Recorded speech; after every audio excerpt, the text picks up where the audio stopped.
Welcome to my Hebrew channel, Mila Braika, and I'm at Ruth 2, verse 13 in an ancient manuscript, a handwritten manuscript.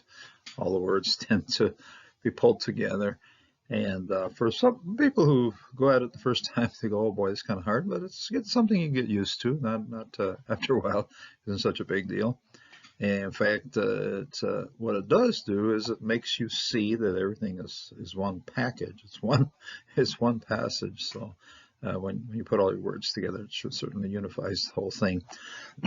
So this verse is part of the dialogue, and we're into the part where Ruth is now answering Boaz and expressing a lot of gratitude. This very touching affirmations here on the part of Ruth as to what Boaz has been doing. So a beautiful passage, a great example of when people are treated well and what results from that kind of treatment. So let's get into the study. And so we are here in Ruth 2 verse 13, and begins right here. The previous verse, verse 12, with Kanav, this is under his wings, under the wings of Jehovah, ends with a Siluk Sof Pasuk. And then the next verse here, verse 13, begins with Vatomer, and then Vatomer. And then she said. So this is part of the dialogue. And the person, obviously, in the context of saying this is Ruth. Ruth is not mentioned here, but we understand from context that this is Ruth. And Vatomer, and then it's a dialogue. So she said, and then Vayomer, starting in verse 14, we have he said. Okay, she said, he said, and this one's a Milel, that one's a Milra. So it changes out the positioning of the accenting. But this the Tau will show you the feminine. The Yod here will be the masculine form of Yomer. Yomer is to speak or to say. Okay, and then she said, Em sa hen. I have found favor. Okay, I have found favor.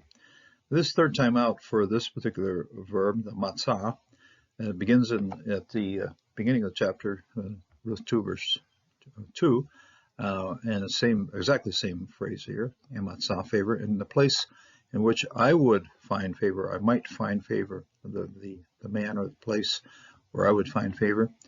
And then moving through it, the second time out that this verb is used, matzati, hen, I have found favor. Okay, so you have a prefix, and you have a suffix form of it. Now we're back to the prefix form, and this incidentally closes out the whole matter of finding favor. So this is the last time matzah is mentioned in the whole book, actually. Matzah hen, I have found favor. Benecha in. So enai, enech are eyes, plural form, construct form in the middle of it here. Be is in, preposition, prefix preposition in, enecha in eyes of yours, okay? Benecha in your eyes. That's a nice way of saying, yeah, in your sight or in your heart, in your eyes. I have found favor in your eyes. By the way, hen is, the way to remember this is through the name Hannah, okay? Hannah is the mother of Samuel, and so she's the favorable one, Hannah. And so this is him. Ganecha, Adoni, my Lord. Okay, this is very well Adon. We see a lot like Adonai as well, but this was Adoni, my Lord, a little bit more simplified. On a human level, of course, it's also used. It can be used for Adonai Yehovah, but here it's Adonai, just simply my Lord.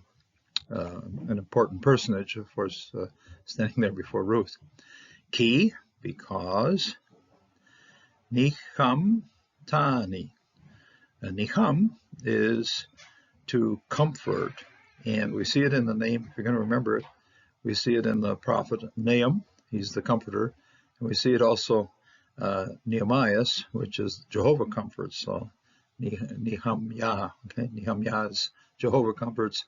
Niham, that's comfort, which is Nahum, and then Niham Tani, which is you. Again, we're going to see, we've seen you here, and we see you here, and we see you here, and we see you here, It's all over. And so just get used to that second person, masculine second person suffix, okay, suffixed here. And this one also has another suffix at the end of it as well. So it's stacked here. Neham is to comfort, you comfort, ni, you comfort me, okay, you comfort me, you are of comfort to me. Ki, because, the key, and there's a conjunction right here, the key. I think it's, the key. Dibarta, okay, because you spoke. Again, the Tau comments, same as that one, same as, Tau. Anyway, the second person, as I said, appears quite regularly throughout this passage. She's talking to him, to you, okay, Dibarta. The hirikia here, right here, this hirik, the vowel pointing here, tells us, and that's what happens very consistently with dibar, it's a PL. In other words, it intensifies, you've really spoken to me. Okay? But most translators don't try to emphasize the strength of this verb just because it's a PL. But PL has a sense of strengthening something. So dibarta, you have spoken. Al, to, preposition. This preposition is attached to the makef, to the next little word here, which is lev. You have spoken to the heart, okay? Shifhatecha. This is, and speaking to the heart is speaking very focused, very attentive, very truthfully, being very honest, very open, okay? And if we're going to establish good relationships, this is the kind of thing that should take place when you have,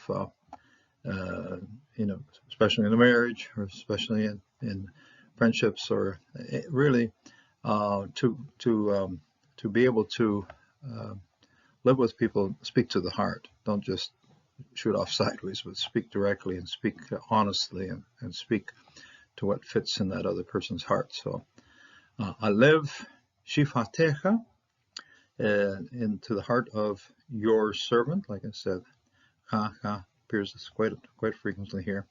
Again, right here. Shifat is a servant. It's a feminine form here, a servant. Incidentally, when you tack a mem on the front, you have a clan. So this is actually, start with this one. This is a simpler root, okay? Shifatecha, your servant. Put a mem on the front, you'll have a clan. So that's with reference to Elimelech and so forth. That's how this is how Boaz's relationship was established with Elimelech. So Shimhatecha, your servant, and second person suffixed pronoun here. And there's a atna right here. So this is the logical division of the verse with the atna and the major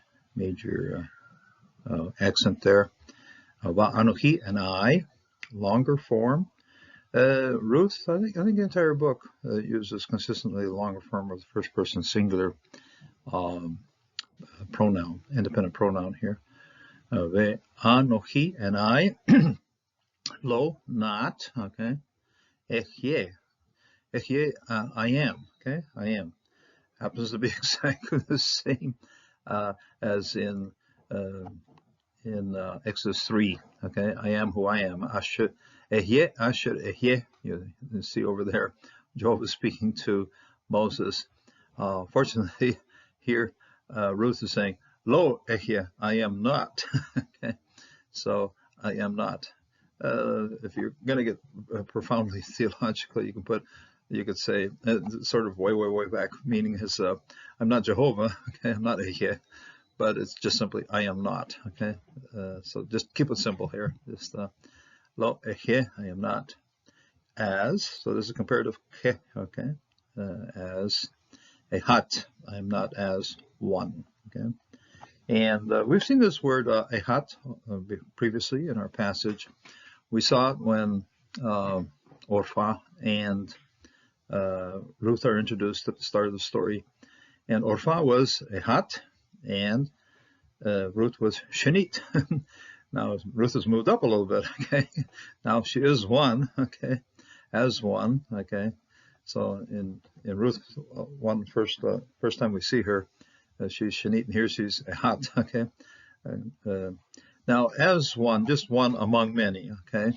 It isn't Ehat can be understood as first in line, but we'll keep it here at the simple level of as one and many among many. Okay, Ehat as one. Shifa Techa. Now you take a little look closely at the document here. It's got a little bit of wear and tear right here. Now the ancients, of course, used a yad. That's a pointer, the hand. Okay, that's a points things, and they would point this. Here it is, and there it is, and so it's kind of obvious that this was. And you see it here and there, not a whole lot, but a little bit. You see it here and there, that the document was used for teaching others or pointing out something, at least to others. So the yad has settled on this one a few times. And the reason probably is that because this word right here is very similar to that word, okay? Shifatecha and shifatecha pronunciation are going to be exactly the same because they're both segols. This one's a segol that's matas lección. This one's not just straight out segol. And this one is a singular, okay, shifatecha. This one's a plural. The yod that's in here makes this a construct plural. So this is to the heart of your servant, and then here you have as one of your servants. Okay, so you have a plural. That's what this yod is doing right here, in front of the last pronoun that we see at the end here. Among your servants. Like I said, beautiful passage. And then incidentally here, you got Siluk. Guess what? Our copyist does not put a sof pasuk. Okay? So you got to watch it. The end of the verse here is only indicated with a Siluk. Printed texts today, your computer app and everything are going to tack in a sof pasuk. But apparently our scribe figured it wasn't necessary. If you're wide awake enough to spot the siluk, you're good to end the verse. So here we go. Shefatecha, your servant. Then the next verse here, verse 14, then begins, Vayomer lach Boaz. And here Boaz is mentioned by name. But I said in here, this part, Ruth is not mentioned. Beautiful passage because it speaks to the heart. When you want to establish a strong relationship with someone and see it through, lasting relationship, speak to the heart. I mean, that's one of the prime things of how to develop trust and how to develop a good, strong relationship. And most certainly, Ruth is expressing very clearly that Boaz is establishing a very strong relationship there. So beautiful passage, something that teaches us of how to live and work with people. And first of all, we know that this whole passage is going to marriage ceremony at the end, but so it's very, very, very true of how a good marriage should also be established and kept in place. Keep up the conversation. Keep up speaking to the heart. Speak to the heart when you speak to the other person that's in your marriage relationship. And I'd say also very true if you're going to speak to your children or you're going to speak to your neighbor. And so speak to the heart. Make sure that you're communicating at a level that their heart will feel it. It doesn't just fly over. It isn't just superficial. It actually goes to the part in which there are things that will comfort. In other words, speaking to the heart also brings comfort. So God bless, God strengthen you, and may you be able to speak to the heart when you're speaking with your loved ones. God bless.